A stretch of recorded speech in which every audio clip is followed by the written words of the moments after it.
For privacy reasons, names and places have been changed. This story is inspired by true events. On July 4, 1999, 16-year-old Emily Carson disappeared while hiking alone on the Mist Trail in Yosemite National Park during a family camping trip. The teenager had left her family's campsite early that morning to photograph the sunrise at Vernal Fall when she vanished without a trace in one of America's most visited national parks. Despite massive search operations involving hundreds of rangers, volunteers, and search dogs, no sign of Emily was ever found in the vast wilderness of the Sierra Nevada.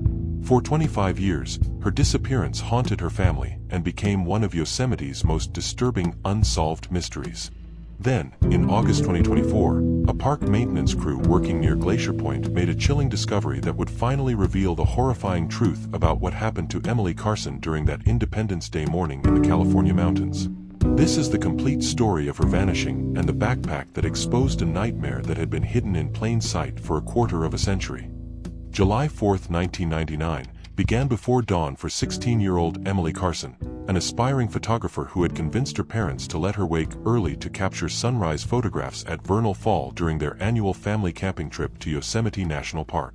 Emily was a gifted student from Portland, Oregon, who had been taking photography seriously for 3 years and dreamed of attending art school to pursue her passion. The Carson family had been visiting Yosemite every summer since Emily was 8 years old, staying at the same campground in Yosemite Valley and hiking the same familiar trails that had become their tradition. Emily's parents, Robert and Susan Carson, were experienced campers who had taught their daughter to be cautious and responsible in wilderness environments. Emily was known among her friends and family as a mature, intelligent teenager who was careful about safety and always followed the rules her parents had established for solo activities. She had been hiking alone on established trails within Yosemite for 2 years without incident, always carrying emergency supplies and maintaining communication schedules with her family. The night before her disappearance, Emily had spent hours studying trail maps and photography guides, planning her early morning expedition to capture what she hoped would be award-winning images of Vernal Fall in the golden light of sunrise. She had packed her camera equipment meticulously and set multiple alarms to ensure she would wake in time for the perfect lighting conditions. Emily's plan called for a pre-dawn departure from the family's campsite, followed by the familiar hike up the Mist Trail to Vernal Fall, where she would spend approximately 2 hours photographing the waterfall and surrounding landscape before returning for breakfast with her family. The route was well marked and heavily traveled, making it seem like a safe choice for a responsible teenager. Her parents had reluctantly agreed to let Emily hike alone because of her experience and the trail's popularity, but they had established strict guidelines including carrying emergency equipment, checking in every 2 hours, and returning to camp by 9 a.m. Emily had eagerly agreed to all conditions, excited about the photographic opportunities that the holiday sunrise would provide. Robert Carson later told investigators that Emily had seemed particularly excited about this photography expedition because she was preparing a portfolio for college applications and believed that Yosemite sunrise images would strengthen her artistic credentials. She had been researching composition techniques and studying the work of famous landscape photographers in preparation for the trip. The family had noticed Emily's growing passion for photography and had supported her interests by purchasing professional quality camera equipment and enrolling her in advanced photography workshops. Her talent was evident even to casual observers, and several of her images had been featured in her high school's art exhibitions.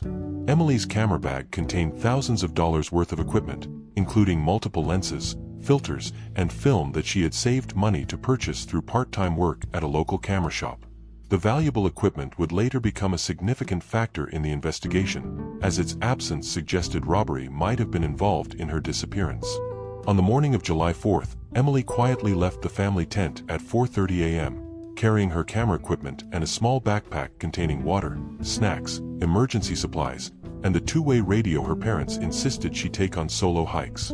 She left a note detailing her planned route and expected return time, demonstrating the responsibility that had earned her parents' trust. The Mist Trail was one of Yosemite's most popular hiking destinations, typically crowded with visitors even in the early morning hours. However, the pre-dawn departure time Emily had chosen meant she would be hiking during the least populated period, when the trail would be virtually empty except for other serious photographers and early risers seeking solitude. The trail began near Happy Isles and followed the Merced River upstream through increasingly dramatic granite landscapes toward Vernal Fall, a spectacular 317-foot waterfall that created the mist for which the trail was named. The route included stone steps, bridges, and well-maintained pathways that made it accessible to hikers of moderate ability. Emily had hiked this trail dozens of times during previous family visits and knew every landmark, rest area, and photographic vantage point along the route. Her familiarity with the terrain was one of the factors that had convinced her parents to allow the solo morning expedition. Weather conditions on July 4th were ideal for hiking and photography, with clear skies, mild temperatures, and the perfect lighting that Emily had hoped to capture in her images. The stable weather ruled out sudden storms or environmental hazards that might have contributed to her disappearance. At 5:45 a.m., Emily checked in with her parents via two-way radio, reporting that she had reached the footbridge below Vernal Fall and was beginning her photography work. She sounded excited and happy, describing the beautiful lighting conditions and expressing optimism about the images she was capturing. This radio contact was the last communication ever received from Emily Carson. When she failed to check in at 7:45 a.m. as scheduled, her parents initially assumed she had become absorbed in her photography work and lost track of time, a common occurrence when she was pursuing the perfect shot.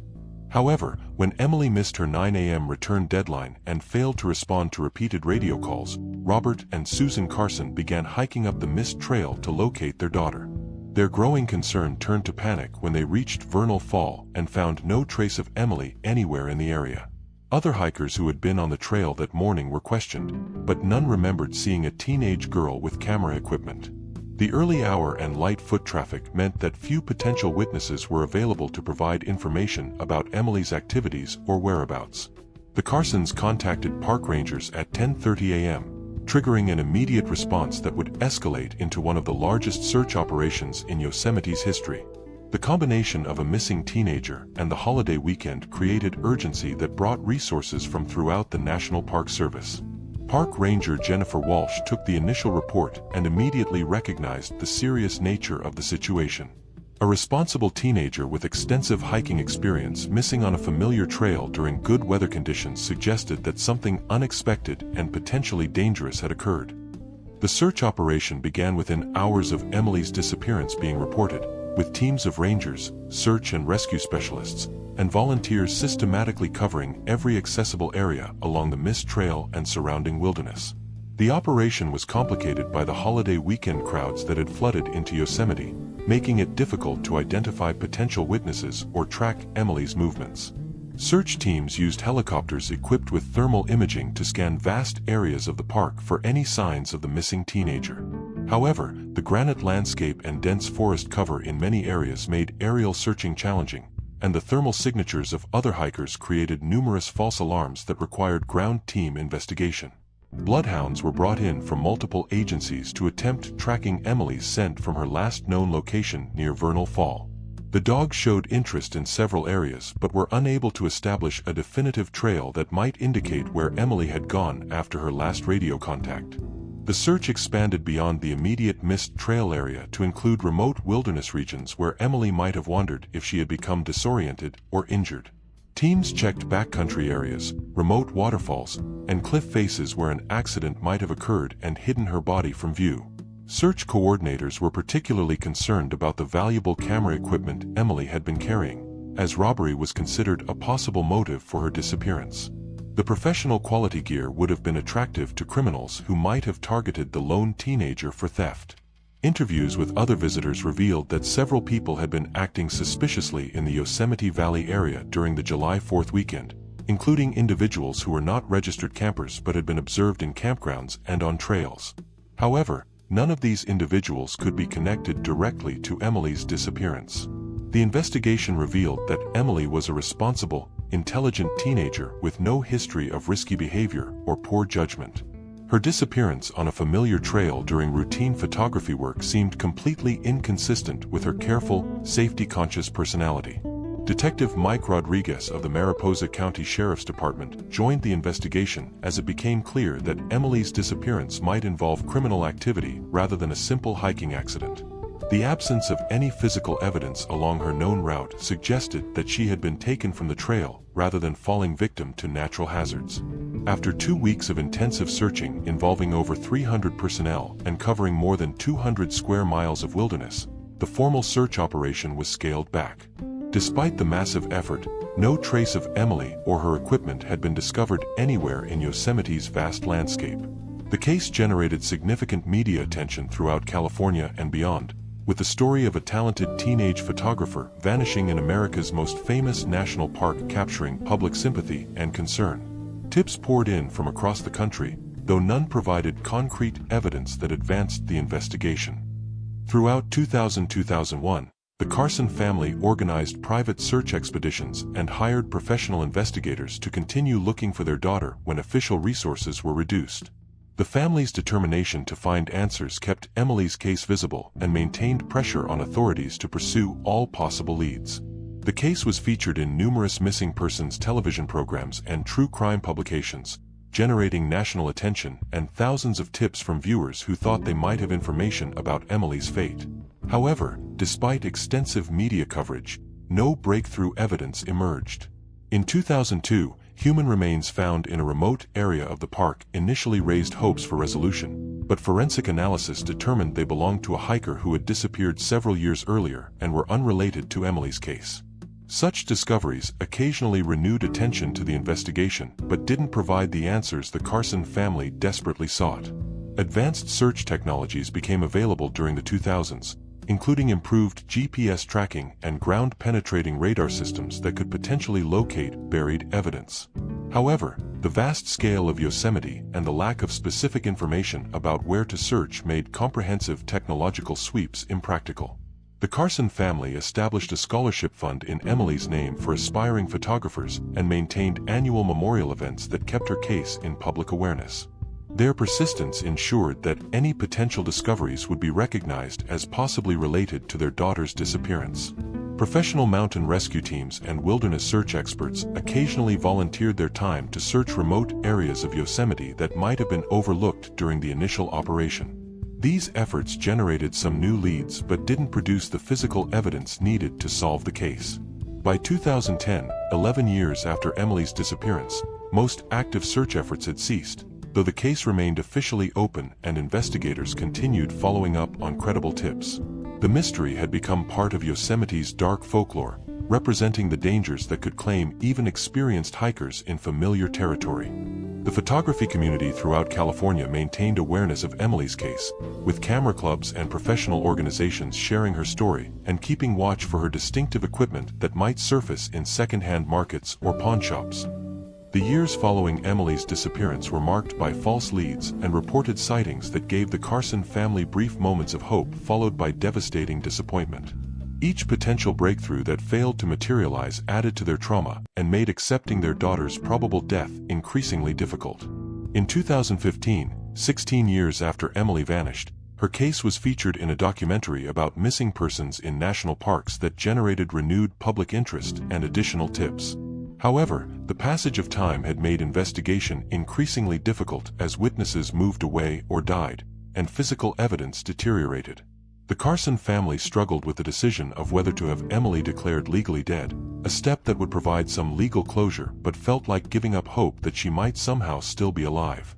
The absence of a body or definitive evidence about her fate made this decision particularly agonizing. Robert Carson developed an obsession with searching remote areas of Yosemite, spending weeks each year hiking alone through wilderness regions where he believed his daughter might be found. His solo expeditions worried family members but represented his inability to stop looking for answers about Emily's fate. Susan Carson channeled her grief into advocacy work for families of missing persons, helping to establish support networks and lobbying for improved search protocols in national parks.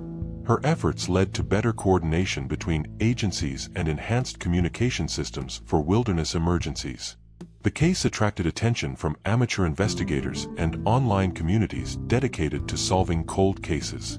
While most of these efforts were well-intentioned, they sometimes generated false leads that diverted resources from more promising investigative directions. August 12, 2024, began as a routine maintenance day for Yosemite National Park's trail crew, which was conducting annual repairs and safety inspections along the popular tourist routes near Glacier Point. The area provided spectacular views of Yosemite Valley and Half Dome, making it one of the park's most photographed locations. Maintenance supervisor Carlos Mendez was leading a team that was clearing brush and debris from areas adjacent to the main tourist viewing areas when crew member Tony Williams noticed something unusual partially buried under years of accumulated leaves and soil near a remote service road. The object appeared to be a backpack that had been concealed by natural debris for many years. The faded colors and deteriorated condition suggested it had been exposed to weather for an extended period, though the dry climate had preserved it better than might be expected in other environments. Williams carefully exposed more of the backpack and discovered that it contained items that seemed personal rather than typical hiking gear. Among the visible contents were what appeared to be photography equipment and personal items that suggested the backpack had belonged to someone who had been engaged in serious photographic work. The discovery of the backpack immediately triggered protocols for potential evidence in missing persons cases. Park rangers secured the area and contacted law enforcement agencies about the find, recognizing that the photographic equipment might be related to unsolved disappearances in Yosemite.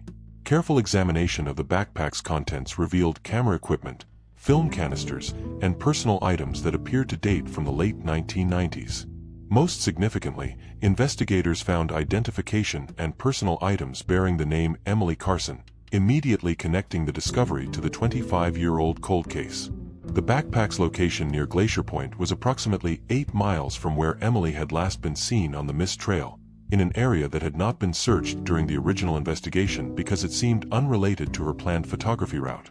Forensic analysis of the backpack and its contents revealed evidence that Emily had been the victim of foul play rather than a hiking accident. The condition and positioning of her belongings suggested they had been placed in the remote location to conceal evidence of a crime. Most disturbing was the discovery of exposed film in Emily's cameras that, when developed using advanced techniques, revealed images that documented her final hours. The photographs showed not only her planned sunrise photography at Vernal Fall, but also disturbing images that appeared to have been taken by someone else. The final photographs on Emily's film showed her appearing frightened and distressed, clearly aware that she was in danger. The images suggested she had been abducted and photographed by her captor, creating a horrifying record of her final experiences. DNA analysis of evidence found with the backpack revealed genetic material from an unknown individual who was not Emily. This DNA profile became the key piece of evidence that would finally solve the case and identify her killer after 25 years. The genetic evidence was run through national databases and genealogy systems, eventually leading to the identification of Raymond Fletcher, a 62-year-old man who had been working as a seasonal park employee during the summer of 1999. Fletcher was tracked down and arrested at his current residence in Colorado, where additional evidence linked him to Emily's murder. Under interrogation, he eventually confessed to killing the teenager during what he claimed was an attempted robbery of her valuable camera equipment. However, the photographic evidence suggested a more sinister crime. Fletcher had apparently stalked Emily and abducted her for reasons beyond simple theft, photographing her terror before ultimately killing her and disposing of her body in a location that has never been found. The arrest of Raymond Fletcher brought resolution to one of Yosemite's most haunting unsolved cases while revealing the disturbing truth about Emily Carson's fate. The confession provided answers that the Carson family had sought for 25 years, though the details were more horrifying than they had ever imagined. Fletcher's background revealed a history of inappropriate behavior toward young women and previous incidents that had resulted in his dismissal from other parks. The pattern suggested that Emily's murder was not his first crime, though other potential victims had not been identified. The photographic evidence found in Emily's backpack provided a chilling record of her final hours and demonstrated the predatory nature of Fletcher's crime. The images were so disturbing that they were not released to the public, though they provided crucial evidence for prosecution. Fletcher was charged with first-degree murder, kidnapping, and other related crimes. At age 62 and in poor health, he received a life sentence without possibility of parole, ensuring he would never again pose a threat to other potential victims. The case prompted a comprehensive review of background check procedures for park employees and volunteers who have access to remote areas where they might encounter isolated visitors. Emily's murder highlighted security vulnerabilities that had existed within the national park system. The Carson family finally had the answers they had sought for 25 years, though the truth about Emily's fate was more disturbing than any scenario they had imagined. The knowledge that their daughter had suffered before her death added a new dimension to their grief. The backpack discovery and subsequent investigation demonstrated how evidence could remain hidden for decades before being found through routine maintenance activities. The random nature of the discovery highlighted how many cold cases might eventually be solved through chance findings. Emily Carson's story serves as a horrifying reminder that predators can operate even in protected wilderness areas where families expect their children to be safe. Her murder revealed how trusted individuals with access to parks could exploit their positions to target vulnerable visitors. The 25-year delay in solving the case illustrates how effectively criminal evidence can remain hidden in wilderness environments until chance discoveries expose long-buried secrets. The backpack had been concealed in an area that might never have been searched without the maintenance crew's accidental discovery. For the National Park Service, Emily's case provided crucial lessons about employee screening procedures and the need for enhanced security measures to protect visitors from predatory individuals who might seek employment specifically to access potential victims. The persistence of the Carson family in keeping Emily's case active and maintaining public awareness contributed to the recognition of the backpack discovery as significant evidence. Their 25 years of seeking answers ensured that when evidence was finally found, it received immediate and thorough investigation. The case demonstrates how photographic evidence can sometimes provide disturbing insights into victims' final experiences while also serving as crucial evidence for prosecution. Emily's own cameras documented the crime that claimed her life. The random discovery of crucial evidence after decades highlights the importance of maintaining cold case investigations and preserving evidence as new technologies become available. Advanced DNA analysis and genetic genealogy made it possible to solve a case that had seemed hopeless for 25 years.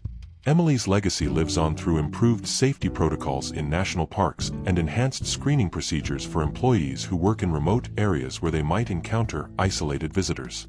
Her story serves as a permanent reminder of the need for constant vigilance to protect those who seek solitude in America's wilderness areas.